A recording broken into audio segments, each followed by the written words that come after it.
Baik Bapak Ibu sekalian, kita akan beranjak lagi tentang syarat-syarat yang harus kita lakukan supaya Al-Quran yang kita baca efektif dan sangat bermanfaat bagi tubuh kita dan orang lain. Ini saya akan bacakan dari Ibnul Qayyim, ya, Ibnul Qayyim Al-Jauziyah dalam kitab Zadul Ma'ad jilid 4 halaman 322. Beliau mengatakan, "Fal Qur'anu huwa shifa'ut tammu min jami'il adwa'il qalbiyyati wal badaniyah wa adwa'id dunya wal akhirah." Al-Qur'an itu adalah penawar atau obat yang paling sempurna, obat yang sempurna untuk semua penyakit-penyakit rohani dan penyakit jasmani. Penyakit rohani dan penyakit fisik, ya, jasmani. Wa adwa'id dunya wal akhirah, dan juga penyakit-penyakit duniawi serta penyakit ukhrawi.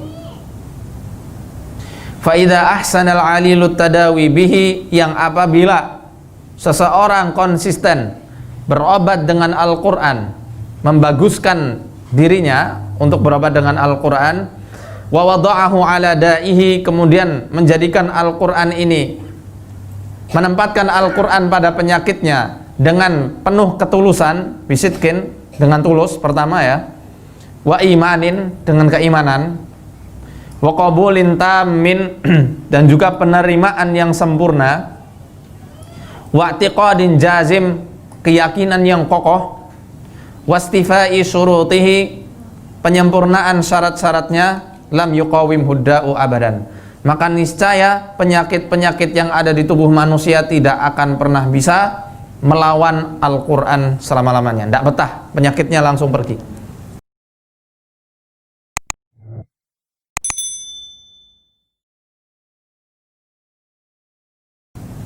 Apa? Ketulusan, keimanan, penerimaan yang sempurna, keyakinan yang kokoh, syarat-syarat yang terpenuhi. Nah, syarat-syarat yang terpenuhi ini apa? Nanti ada lagi. Qabulin tamin maksudnya jelas, ya. Penerimaan yang sempurna. Maksudnya menerima semua syariat-syariat yang Allah turunkan di Al-Quran secara sempurna. Allah haramkan riba, tinggalkan riba. Allah wajibkan sholat, kerjakan sholat. Jangan Allah wajibkan sholat, dia sholat, akhirnya di luar itu dia tidak pakai jilbab, lepas hijab.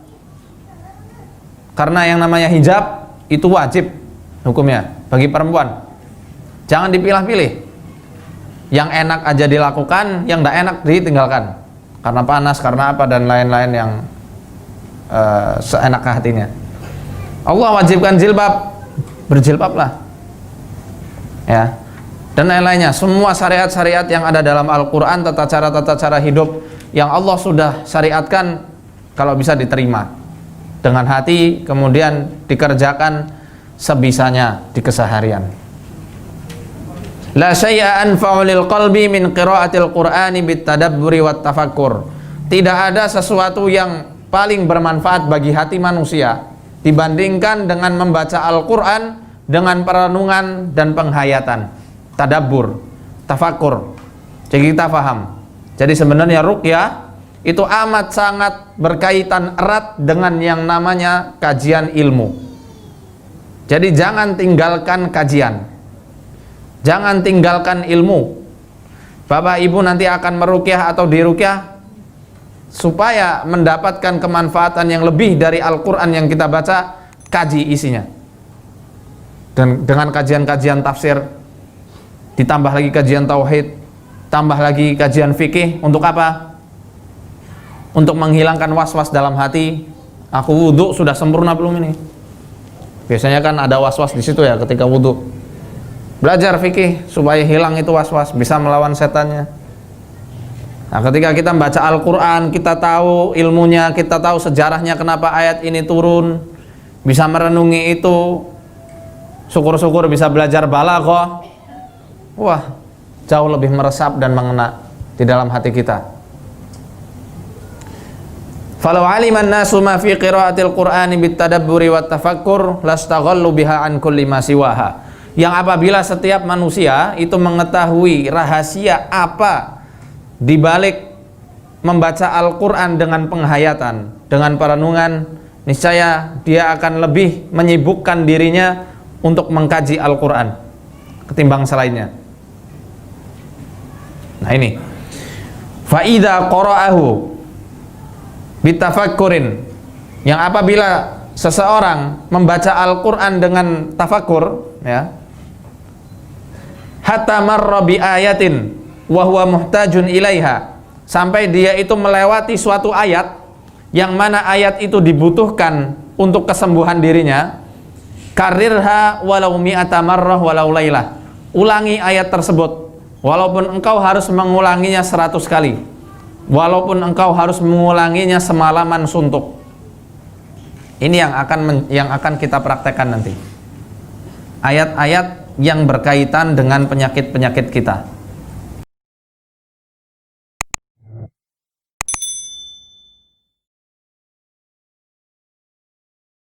Ini dari Ibnul Qayyim rahimahullah, dari kitab yang lain, Miftahud Daris Sa'adah jilid 1 halaman 187.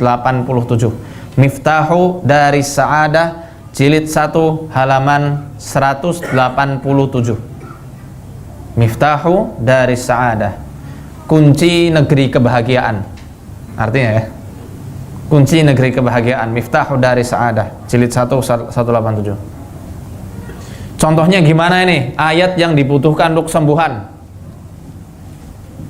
Di sini dicontohkan orang-orang yang terkena sihir.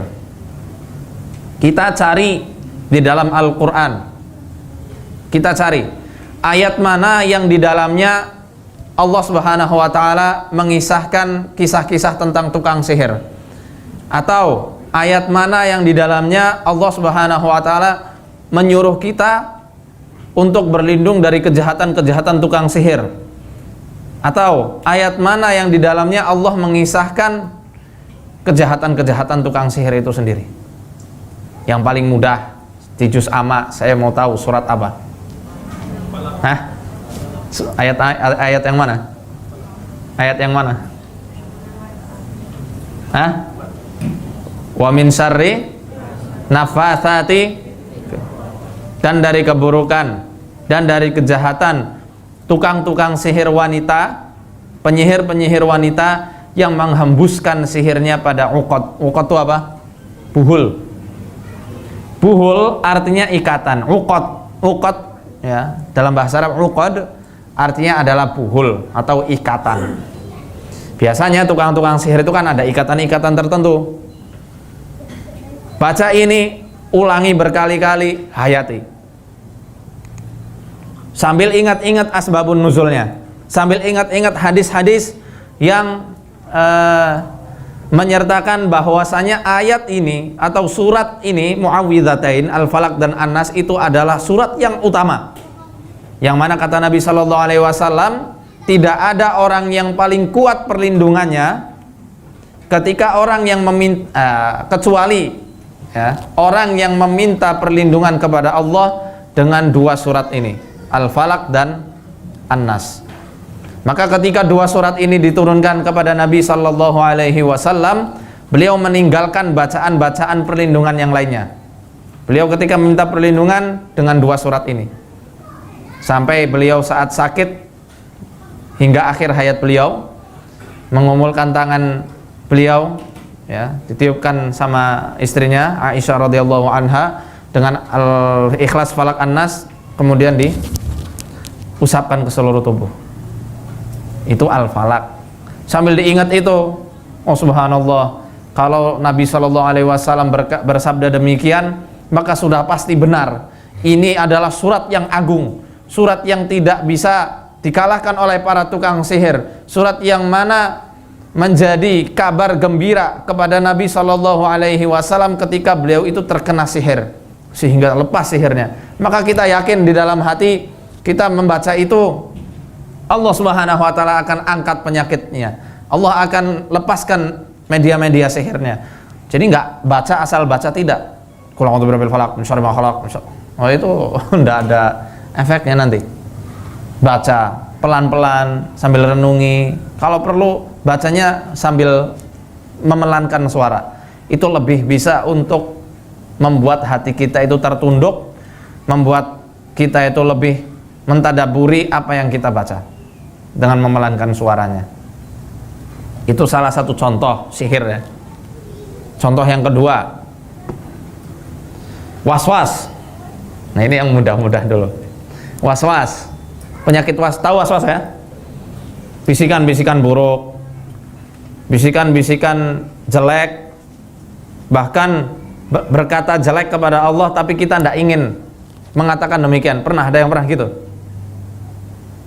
Seakan-akan hati kita itu bicara Allah demikian, tapi kita tidak pengen seperti itu. Itu bisikan jelek. Salah satu was-was dari setan kalangan jin atau korin kita yang menyertai kita. Itu yang namanya was-was. Kegelisahan itu termasuk hilang mood ya, hilang perasaan riang. Nah itu surat apa yang dibaca yang di dalamnya ada was-wasnya? An-Nas. Yang diulangi yang mana? Alladzi yuwaswisu fi sudurin nas, yang mengganggu pada hati-hati manusia, pada dada-dada manusia. Minal alladzi yuwaswisu fi sudurin nas. Qul a'udzu birabbin nas, malikin nas, ilahin nas, min syarril waswasil khannas. Pada kata min syarril waswasil khannas bisa diulangi berkali-kali. Min syarril waswasil khannas, min syarril waswasil khannas, min syarril waswasil khannas. Berulang-ulang. Ini diajarkan juga oleh Syekh Al-Arifi. Syekh Arifi mengajarkan hal demikian juga. Jadi apa-apa yang berkaitan dengan kasus-kasus tertentu silahkan diulangi ayatnya. Berulang-ulang. Ada yang diulangi satu ayat full, ada yang diulangi satu surat secara keseluruhan, ada yang diulangi satu kata. Contoh, min syarril waswas, min syarril waswas, waswas, min syarril waswas. Waswasnya diulang-ulang bisa. Waswas, waswas. Tapi jangan banyak-banyak, nanti akhirnya jadi waswas, waswas, waswas. Dari awal, min syarril waswasil khannas, min syarril waswas, min syarril waswas, min syarril waswasil khannas, alladzi yuwaswisu fi sudurin nas, fi sudurin nas, fi sudurin nas, sambil pegang, sambil adakan gerakan pijitan-pijitan perlahan, tanpa ada niat-niat khusus teknik membuka. Enggak usah ya. Cuma pijat saja, dipijat sambil direnungi, dipijat, pegang, usap. Itu seperti yang dicontohkan oleh Nabi Shallallahu Alaihi Wasallam. Dia akan kita bahas juga. Kemudian Syekhul Islam Ibnu Taimiyah, seperti yang tadi sudah kita bahas, pendarahan. Ini ada juga yang mengulangi atau mencocokkan dengan keadaan penyakitnya. Seperti contoh ri'af, mimisan. Apa bahasa sini mimisan? Keluar darah di hidung, apa namanya sini? Hah? Hidung berdarah ya? Hidung berdarah. Itu kan deras alirannya. Atau pendarahan di rahim, deras alirannya. Untuk sihir-sihir nazif, sihir yang menjadikan seorang wanita itu pendarahan secara terus-menerus di rahimnya. Beliau Ibnu Taimiyah rahimahullah mengkiaskan pendarahan yang deras ini dengan surat Hud ayat 44 di juz 12. Lihat aja ntar. Wa qila ya ardu bla'i ma'aki wa ya sama'u aqli'i wa qidal ma'u wa qudiyal amru wastawat 'alal judi. Dan dikatakan kepada bumi, bumi, telanlah airmu, wahai langit, berhentilah hujanmu, lalu air menjadi surut. Nah, kata surut inilah, surut tahu ya? Berhenti. Lalu air menjadi berhenti, surut, hilang. Kata hilang, surut ini, wa qidal ma', itu yang menjadi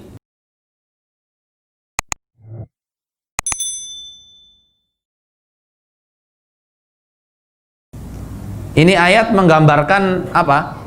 Ada yang tahu? Dan dikatakan kepada bumi, bumi telanlah airmu, wahai langit berhenti hujanmu. Banjir di zaman siapa? Banjir bandang di zaman Nabi Nuh alaihissalam. Ini masih sambungan bismillahi majreha wa mursaha. Ini masih sambungan, masih di satu lembar itu. Tuhan 2 ini ayat 44-nya. Jadi sambil direnungi, ya Allah ya ilahi rabbi, Engkau adalah Tuhan yang maha kuasa untuk menyurutkan air di zaman Nabi Nuh yang hampir menenggelamkan seluruh isi bumi. Maka hamba yakin ya Allah, Engkau jauh lebih berkuasa untuk menyurutkan pendarahan yang tidak ada henti-hentinya pada tubuh saudaraku ini. Ini saya pengalaman pribadi juga.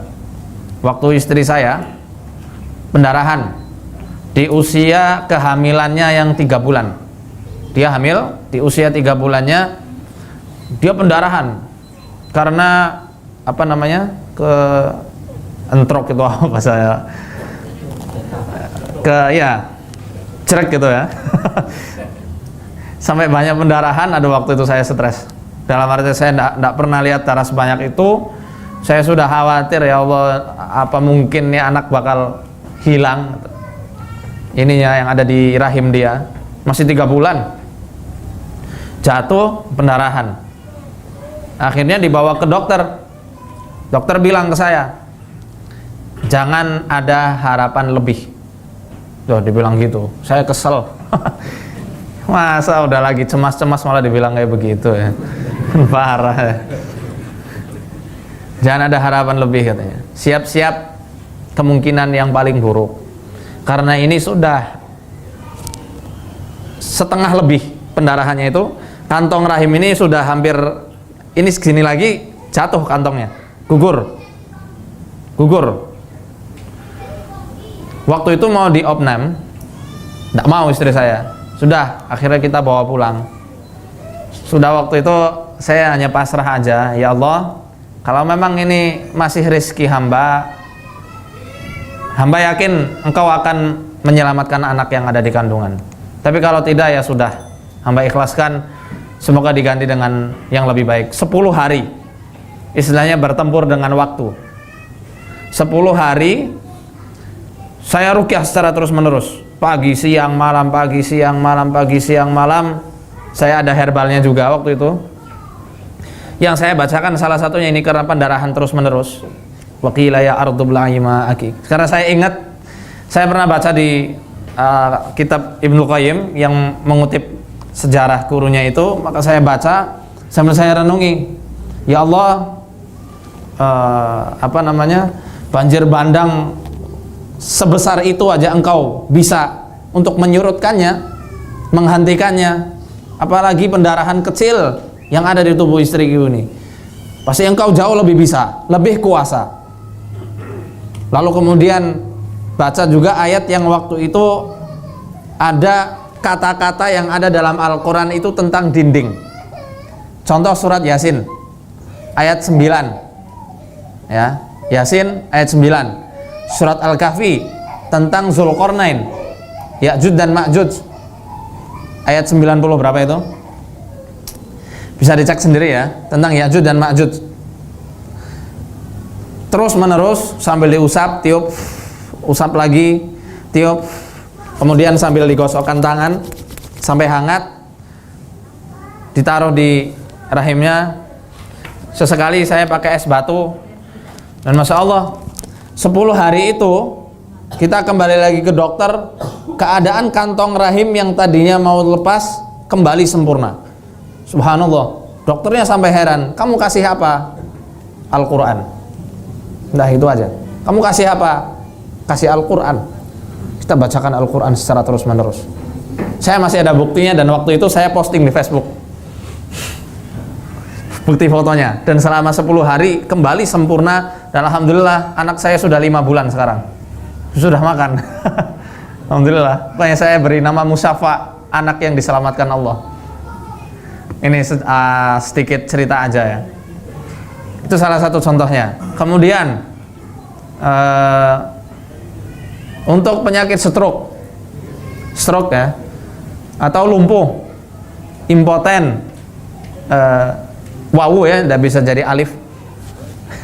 Huruf wawu nggak bisa jadi alif untuk laki-laki nih. Sudah, yang paham ketawa, yang nggak paham nggak usah ya. Itu bisa dengan membacakan ayat-ayat yang di dalamnya ada kata-kata Allah menghidupkan bumi setelah matinya, atau kisah-kisah yang ayat-ayat yang di situ Allah Subhanahu wa taala mengisahkan, menggambarkan betapa maha kuasanya Allah yang menghidupkan orang-orang mati di hari kiamat nanti. Banyak. Kalau mau enak ya Al-Baqarah ayat 164.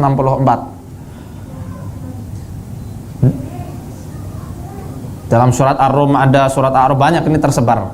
Bisa nanti baca sendiri Qur'annya. Al-Baqarah 164. Gimana?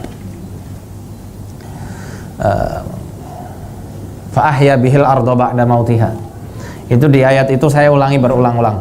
Di kalimat ini, fa ahya bihil arda ba'da mautiha, maka Allah menghidupkan bumi setelah matinya, ini diulang-ulang. Tapi ingat, tidak cuma membaca ya.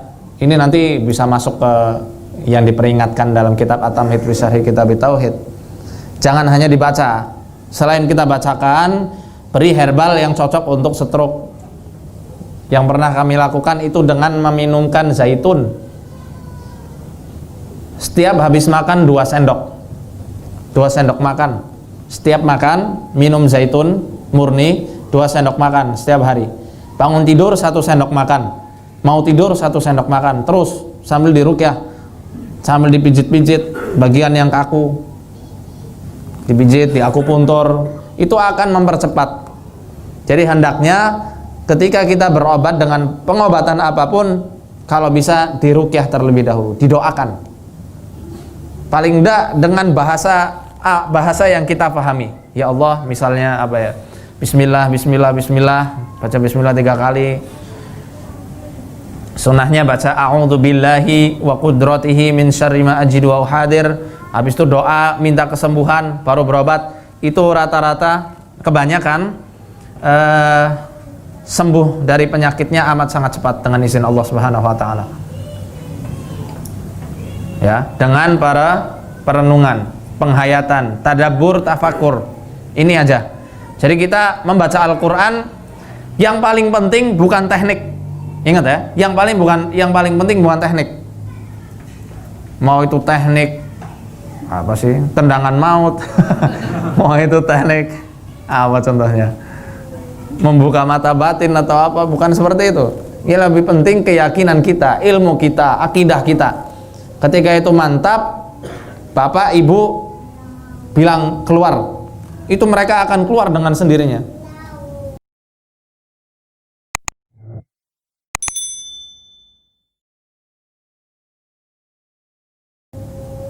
Tanpa harus begini, ya walaupun saya sering begini-gini. Tanpa harus disembelih. Itu kebanyakan jin-jin yang disembelih pura-pura. Mohon maaf ya, kalau sering lihat yang nyembelih-nyembelih gitu, kadang jinnya pura-pura, akhirnya nanti jadi talbis iblis. Walaupun ya wallahu a'lam bishawab, itu istihad dari saudara kita, saya tidak mau urusan. Cuma saya diperingatkan oleh guru saya, ustadz saya waktu itu, jangan pakai cara semacam itu. Nanti ada adabnya sendiri, insya Allah kita bahas juga. Kemudian beliau juga mengatakan, idza aradta lintifa'a bil Qur'an, apabila engkau ingin mendapat kemanfaatan dari Al-Qur'an, fajma' qalbaka 'inda tilawatihi wa sima'ihi. Hadirkan hatimu ketika mendengar dan juga membaca Al-Qur'an. Wa alqi sam'ak, fokuskan pendengaran. Pendengarnya harus benar-benar ketika ada yang baca Quran, harus dengarkan baik-baik. Nah, maka dari itu nih Bapak Ibu, jangan heran ketika orang diruqyah, kenapa kebanyakan kesurupan, kerasukan. Sering lihat kan? Diruqyah katanya Al-Quran, kenapa malah mengundang jin? Nah, orang yang nggak paham kadang seperti itu. Katanya sunnah, kenapa malah mengundang setan? Itu bukan mengundang setan. Itu setan yang ada di dalam tubuh, yang tidak akan pernah membiarkan korbannya, si manusianya, mendapatkan manfaat dari Al-Quran. Mereka tahu Allah Subhanahu wa taala berfirman, wa idza quri'al Qur'an fastami'u lahu wa ansitu la'allakum turhamun. Apabila dibacakan Quran, istami'. Istami' itu bukan isma' ya, beda. Isma' itu dengar aja. Istami', dengarkan baik-baik. Wa ansitu, diem. Supaya apa? Supaya kamu dirahmati oleh Allah. Setan tidak mau. Makanya dalam surat Fussilat Allah Subhanahu wa taala berfirman, wa qala alladziina kafaru la tasma'u li hadzal qur'ani walghaw fihi la'allakum taghlibun. Ya, dan berkatalah orang-orang kafir, janganlah kamu mendengarkan Quran dan buatlah hiruk pikuk. Hiruk pikuk itu apa? Kekacauan. Supaya apa? Kamu bisa mengalahkan Quran. Maka tidak heran orang-orang yang ada jinnya, dan jin ini kafir, jinnya itu suka teriak-teriak buat kekacauan, supaya dia itu tidak bisa istima', tidak bisa mendengarkan dengan baik. Maka Bapak Ibu di sini yang hadir di sini, nanti ketika sesi ruqyah, kok tiba-tiba ada yang seperti mau hendak dirasuki oleh sesuatu, karena memang ada sebelumnya, ya bukan jin keluar maksud, enggak, ada sebelumnya. Jangan biarkan jin itu menguasai tubuh. Ini tubuhku, bukan tubuh setan, ya kan? Ini tubuhnya manusia, bukan tubuh jin. Tetap jaga fokus kesadaran. Saya tidak suka sebenarnya meruqyah tapi membuat orang kerasukan. Walaupun memang ada beberapa orang-orang yang tidak kuat akhirnya kerasukan beneran, yaitu lain halnya. Ya, itu tidak masalah. Gitu. Kita mulai ya. Mulai. Baik. Sudah paham kan? Itu tadi tentang ayat-ayat yang spesifik, contoh kecil. Ini sudah saya buat bukunya. Tapi masih direvisi. Jadi belum cetak ulang.